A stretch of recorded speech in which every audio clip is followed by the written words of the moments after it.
this week on Back in a Bit, Academic Excellence at Latrobe University, the Melbourne International Film Festival, and Indian Independence Day. I'm Cody Lowe. And I'm Brody Stiles. And welcome to the first episode of Back in a Bit. Thank you so much for joining us. Now, if you want to follow us on social media, you can go to Twitter, Upstart Magazine, or Upstart Magazine's Facebook page, as well as our YouTube channel where we're obviously live right now, but on YouTube, it's going to be uploaded after the show. And also, if you want to catch us live, you can go to Facebook, Upstart Magazine, catch us live, Facebook Live.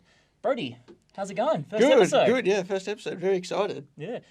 Generally, you wouldn't be in here. We unfortunately are man down today. We are, but it's good to be here and help out, so let's hope it'll run smoothly. Well, it's awesome to have you. And another person that we also have here is Jessica. How are you going, Jessica? I'm very well. I'm very excited for our first show. Me too. Now, I've heard you got some news for us? I have, yes. Okay, so this week in world news, protests continue on the streets of Hong Kong, with organisers issuing a list of 5 demands. The protests started 11 weeks ago in reaction to a proposed extradition bill that would have allowed Hong Kong citizens to be extradited to mainland China and tried for crimes. 2 million people turned out to protest on June 12, a very significant turnout in a country with a population of just 7 million. While the extradition bill itself has since been abandoned, protests have continued with calls for an inquiry into police brutality and full democracy in Hong Kong, among other demands. Closer to home, Cardinal George Pell's appeal against his child sex abuse convictions will be live streamed on Wednesday this week. 3 judges on the Supreme Court of Victoria will together decide whether the guilty verdict delivered last December was valid, with Pell's legal team arguing that there was not enough evidence for a jury to have decided on Pell's guilt beyond reasonable doubt. The hearing will be streamed on the Victorian Supreme Court website. And 2 men have been sentenced to jail for their involvement in a pig semen smuggling operation. The illegal pig semen was smuggled from Denmark to Western Australia over a period of 8 years, beginning in 2009. Torben Sorensen and Henning Lau used shampoo bottles to smuggle the semen, which spawned over 2,000 piglets. They were sentenced to 3 and 2 years respectively and will both be eligible for early release for good behaviour. Well, thank you so much, Jess, for the news. I don't know about you guys.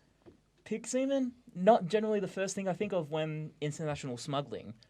What do you guys think about that? Yeah, it's definitely a different one. You usually hear about drugs and, Johnny Depp and his dog, but pig semen is definitely different. Jess? It's not the first thing that would have sprung to my mind, but, I guess that agriculture's big business and very profitable, and I guess it's an important issue to consider that we do really need, to have quarantine laws respected in Australia, and that is an issue. With our Hong Kong story as well, we'll be keeping an eye on that over the coming weeks. I am interested in that, international politics and all that. And I think generally, it's a bit of a, hot debate. I think a lot of people would probably be on the same side, but definitely feel like it's something that we should keep up on top of, and if anything changes. Yeah, it's a huge story in the world, so we'll be keeping an eye out. Absolutely. Yeah. Well, thank you so much for joining us, Jess. All right, we're going on to our first story of the day. Have you done well in your university studies? You may be rewarded. Jessica here actually researched the academic excellence at Latrobe University. A new initiative at Latrobe is recognising students for excellence in a variety of areas, not just academia. I spoke with Dr. Hannah Scherholz, the academic leader of the newly created Latrobe Student Excellence Academy. The Latrobe Student Excellence Academy is a new program that sits under the Student Success portfolio that the PVC Student Success Jessica van der Lally is heading. And she came up with the idea to design a program that celebrates the diversity of student excellence, which is a very unique approach, I think, which is not really done in that way at other universities. So the Student Excellence Academy does not just recognize academic achievement, it also allows students that might be good at a cultural area, for instance, being great musicians, being performers, theatre, artists, makeup artists, people that wrote a podcast, to be acknowledged, as well as students that are very invested in the community, so that have an impact on their local community, on the campus community. Students that are good at sports, or students that are very innovative thinkers and are in the entrepreneurship space. Excellence Academy student Hamad Shaheen attended a recent Peace in Australia summit run by the Academy. For Hamad, it's been an opportunity for him to feel recognised and to network with his peers. So I've been part of the Excellence Academy since the start of this year, and it's been amazing. It's offered so many great opportunities.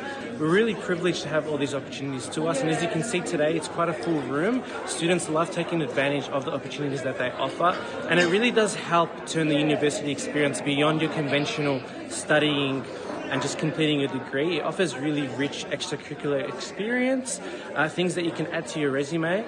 I really feel like the opportunities that Latrobe's offered me with the Excellence Academy is something that I would not have been able to obtain at another university.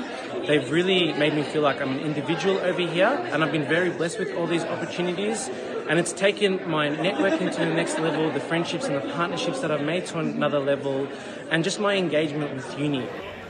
Some students, like Hamad, are invited to the Academy, but others can also apply to join. There are two pathways into the Academy. One is by invitation, one is by application. So the academic high achievers are directly invited to join the Academy, and students that are part of the Elite Athletes program, they automatically get invited to join the Excellence Academy. People that are ambassadors, that have a higher position here on campus, they're also invited. So that leaves the community stream that we have, the entrepreneurship stream and the cultural stream as the streams that people can get into via application. And the application happens twice a year. The second round of applications for the year will be open soon. Information will be sent out in my Latrobe emails, so if you're interested, be sure to keep an eye out. Jessica Leonard, back in a bit. Last May, Game of Thrones aired. Now, moving on to sport with Brody and Lexi. Brody, what's been happening in the AFL? It was a rough week for Port, and I know you're very happy about that. Yes, I'm a North Melbourne supporter. You're a Port I Adelaide am, supporter. and Go North. we let Ben Brown kick 10 goals against us, which is... It's an average 10 goals. An average 10 goals. But around the AFL, Essendon look to be finding form again, which I'm sure Lexi's very happy about. Yeah, very stoked about that one. Of course. We're locked in for the final. That's it. And also Aaron Sandland's played his last game against Essendon, and also Jared Ruff had his last game for Hawthorn. So a big week for retirements, and I know that's the same in the netball. Yeah, so one of the biggest retirements of the year so far is Renee Ingles. So she is an absolute champion of the game. She made her debut in 2003, so I don't even know if I had a memory formed at that stage. But yeah, so she is a World Cup, Commonwealth Games gold medalist. She's played for the Diamonds. She's a Liz Ellis Diamond winner, which is the highest individual honour that you can get in netball.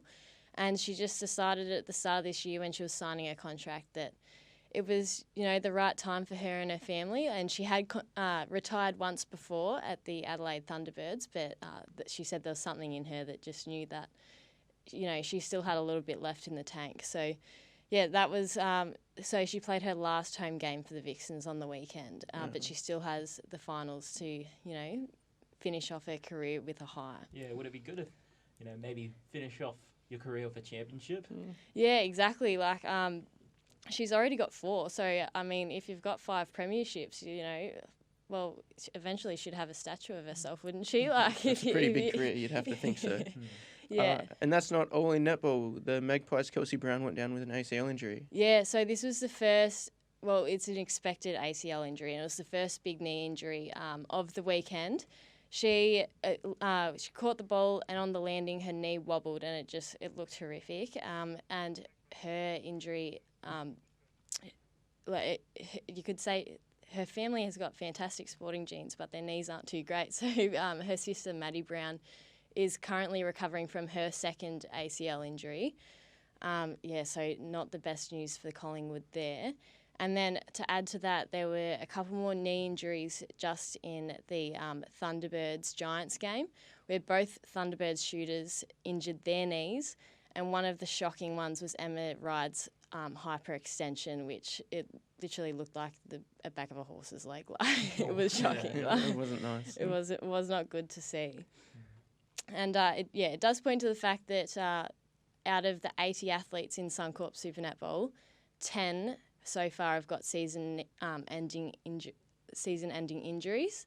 And, it just points to the fact that, they want to be professional, but it perhaps is taking a toll on their bodies. Yeah, what do you think is maybe some of the main reasons for that? Well, when they decided to bring in Suncorp Super Netball, they had originally all the teams had 12 players, and now they've been shortened to 10. So perhaps that could be something where players are taking on a bigger load for their teams.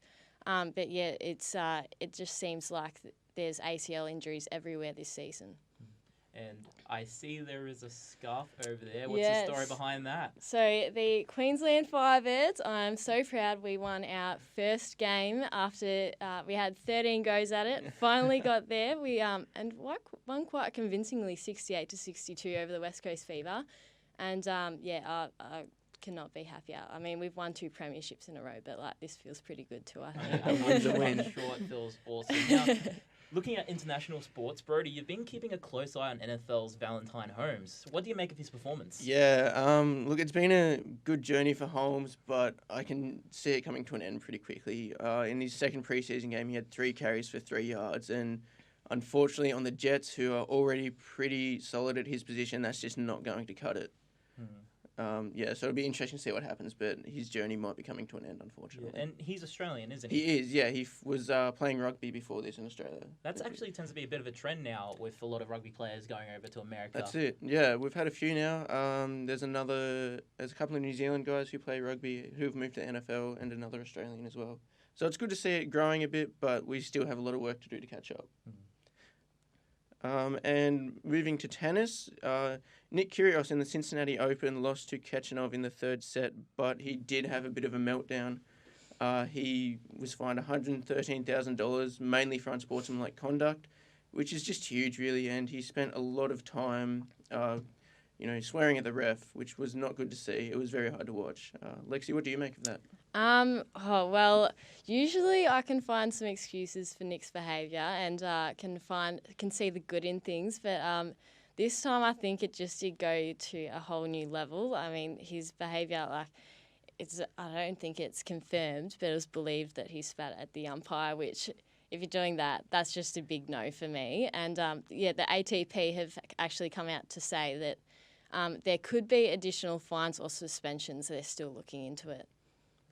All right. Cody, do you follow tennis much?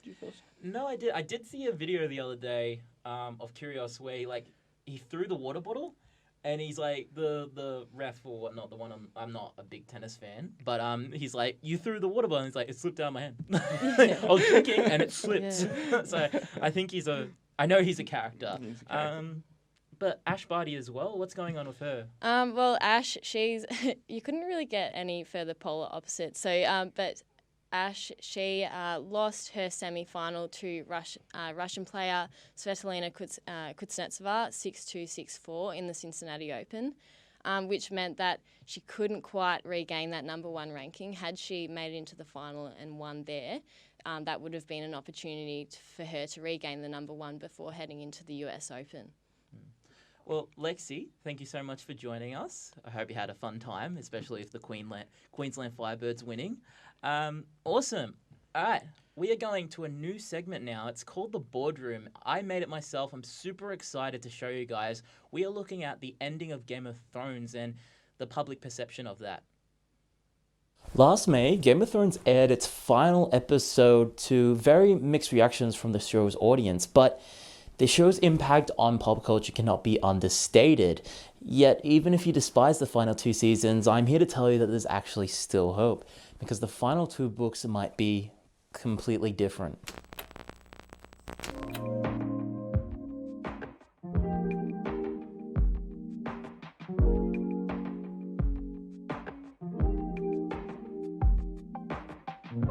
Hey, I'm Cody and welcome to The Boardroom, a show where I explore both culture and internet fascinations. Now, I was really hoping that we could be in a boardroom, but the furniture still needs to be moved in, so we'll just have to work with the office for now. This week, we're looking at the Song of Ice and Fire books and how the Game of Thrones TV show adapted the books in various different ways. Some of these were due to budget constraints, but also characters maybe not fitting into the show or different narratives not working well. Now, before I get ahead of myself, there will be a Song of Ice and Fire books as well as Game of Thrones spoilers ahead, so you've been warned.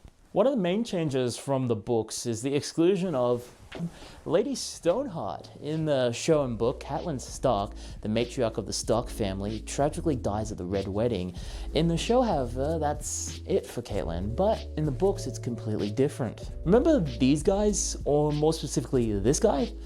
Well, in the books, Beric Dondarrion, through magic, gives up his life to revive Catelyn Stark. When she comes back, she goes on a brutal campaign to kill everyone involved in the Red Wedding. Such a big character revival in the books could have a massive impact on the story. She may be involved in the ending in some way, shape or form, but fan theory suggests that she may be the one to revive this guy. The main reason why is because in the books, Jon Snow hasn't been revived, he's still dead. Now, before we move forward, there is one big thing that we need to bring up. The book's ending only differs if, well, they get finished. Because this guy is the main thing that matters. When writing on his blog about the ending of the show, George R. R. Martin alluded to the parts of it will be the same while other parts will be different. And yeah, that's a real quote there. He said that this includes different character arcs and a butterfly effect from characters not necessarily involved in the show, but a big part in the books.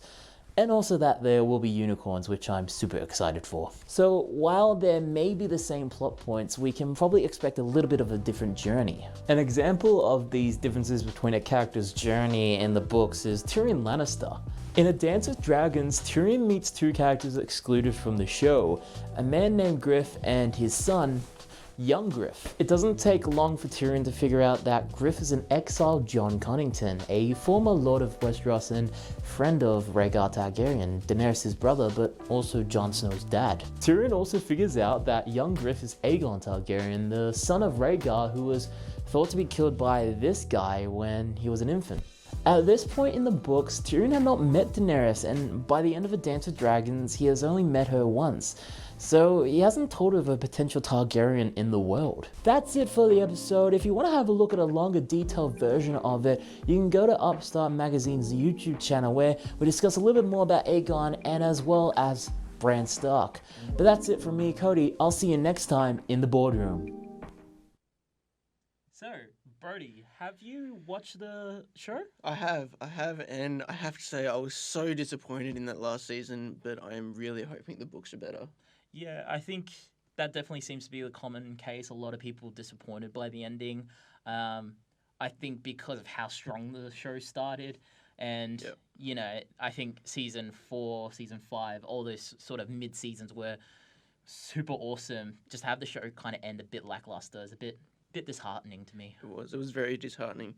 But speaking of film, this week in Melbourne we had the International Film Festival, and our reporter Zach spoke to Latrobe lecturer Nicole Pavich about the exposure it brings to film.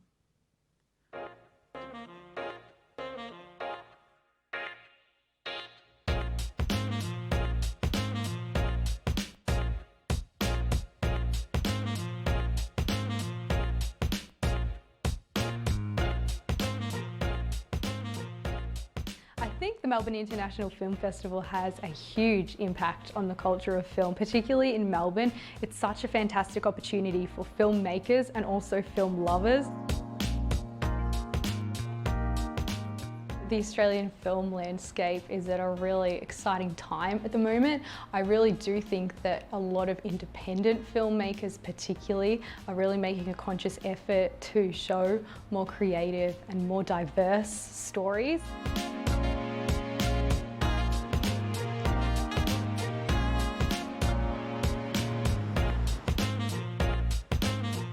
Australian film has been sort of regarded as very specific. It almost just falls into this one category of film when it really doesn't. There's so many niche films out there, particularly independent films.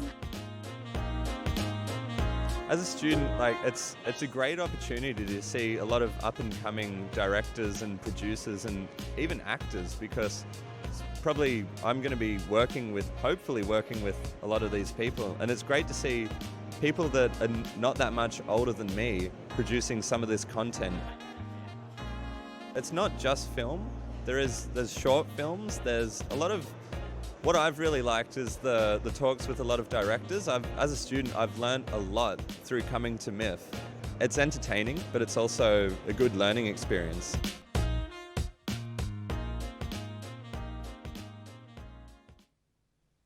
Awesome story, Zach. Thank you so much.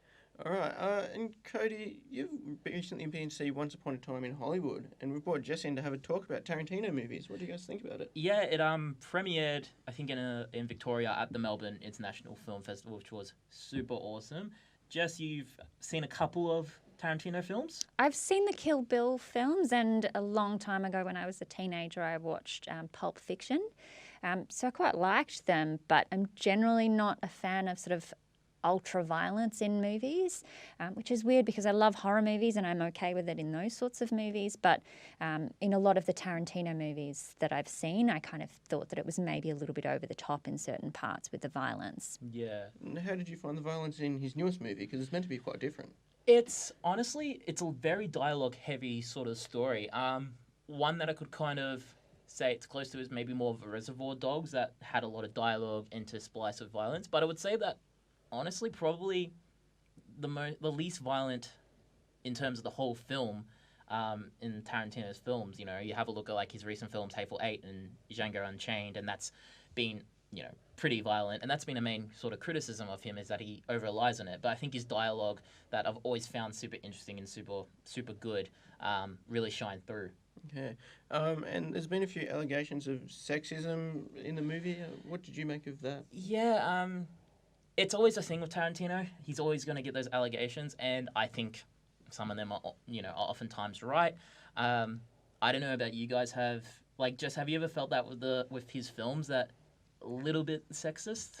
There were a few moments maybe in the Kill Bill movies, but I believe that Uma Thurman helped to do a lot of the script writing for that. So my understanding of that is that it's probably a little bit better in terms of sexism than his other movies, because he did have a woman working on the sort of story with him. Yeah, I definitely know that it was a bit of a mixed sort of relationship with them. Worked really well at some points, really bad at some points. But there's always going to be the things of, do you know his sort of shots with feet? How he tends to have shots of women's feet, and I don't know if it's a stylistic choice or if it's maybe he just likes feet. That has been a thing. But It's been alleged. I felt like in this film he overdid it. I feel like he was doing like a bit of a parody of himself, which is sort of the main thing of the film. I feel is that it's a bit of a parody of himself and of people like Leonardo DiCaprio and Brad Pitt, because it's a film about, you know, aging actors and aging stars and what it's like when your time is up and when do you know your time is up. Honestly, in terms of a film that it could kind of link to, is like an All About Eve film, which is from the 50s. And it also showed that Tarantino super loves 60s films. It's always been a big thing of his, like 60s, 70s sort of noir, you know, spaghetti He's always westerns loved as well. old Hollywood, hasn't he? Yeah, and I think he wants to go back to old Hollywood, if I'm honest. So do you think he was trying to tell a story about himself and his career in this film? I think there definitely is a lot of himself and, you know, actors that he's worked with ingrained in that. There's a lot of like Hollywood parties that's involved in it. And I think it's, you know, it's him hearing stories about the 60s that then he wants to portray.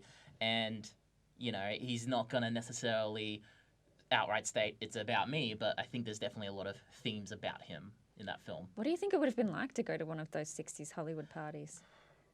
I don't know. I definitely a lot of things that might be illegal.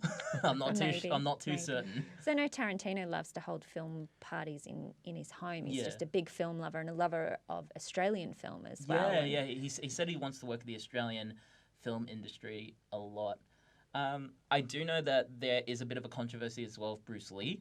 I would say that parts of it I agree with, parts of it I don't. He comes off as a cocky character, which in films, he had that sort of air to him, but from all accounts, he was a very humble and nice guy, and I do get the criticism of that, but there is one criticism of you shouldn't show, like I think the daughter of Bruce Lee said, you shouldn't show the culture at that time, but I think not showing the culture doesn't show how we've become better in terms of our culture as well. You can't show the 60s without showing what the 60s was like. Of course. And just quickly, where do you see Tarantino going next? Do you think... I think he definitely wants to work in Australia, so I could see him doing like an Australian film. He that's always been the big rumor with him of doing more Australian films. All right. Well, thank you for that, guys. That was very good, and thank you, Jess, for coming back in. Pleasure. Recently, we've had Indian Independence Day, and our reporter Astral has had a look back at some of the festivities that took place on the Latrobe University campus. On Thursday, 15th August, Latrobe celebrated India's 73rd Independence Day, where we spoke to Latrobe's Vice-Chancellor, Professor John Dewar, who unveiled the Indian flag in the Agora. I'm very excited. I couldn't come last year, so I'm really pleased that I'm able to be here this year. It's a great celebration. Our Indian Student Club just does a fantastic job of bringing this life and vitality onto campus. It's great. The awards night was extraordinary. The Palais Theatre was absolutely packed.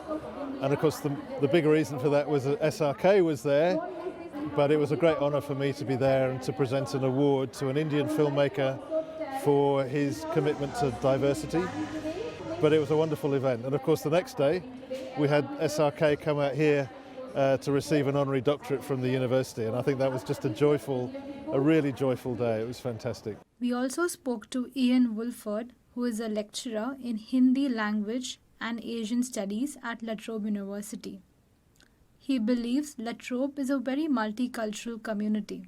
Well, first of all, Australia or Melbourne, one of the things I love about being here, it's already an extremely multicultural place. Where I tell people in India, when I walk around the CBD, or look, if I just walk around the Latrobe campus, if I just walk around here in the Agora, on a normal day, I can hear 4 or 5 Indian language being spoken, if they're Punjabi, Gujarati, Hindi. Often I hear South Indian language that I don't understand as well, but I can sort of understand. I think that's Tamil, I think that's Malayalam. So always just a very multicultural, multilingual place, and I feel quite privileged and proud that I've had the opportunity to teach a language here. The academic board at Latrobe University decided to award Shah Rukh Khan with an honorary doctorate for his both his achievements in the Indian entertainment industry, which is well deserved, and also for his work, his nonprofit work for the help of empowering women, especially women from disadvantaged communities. And as an academic,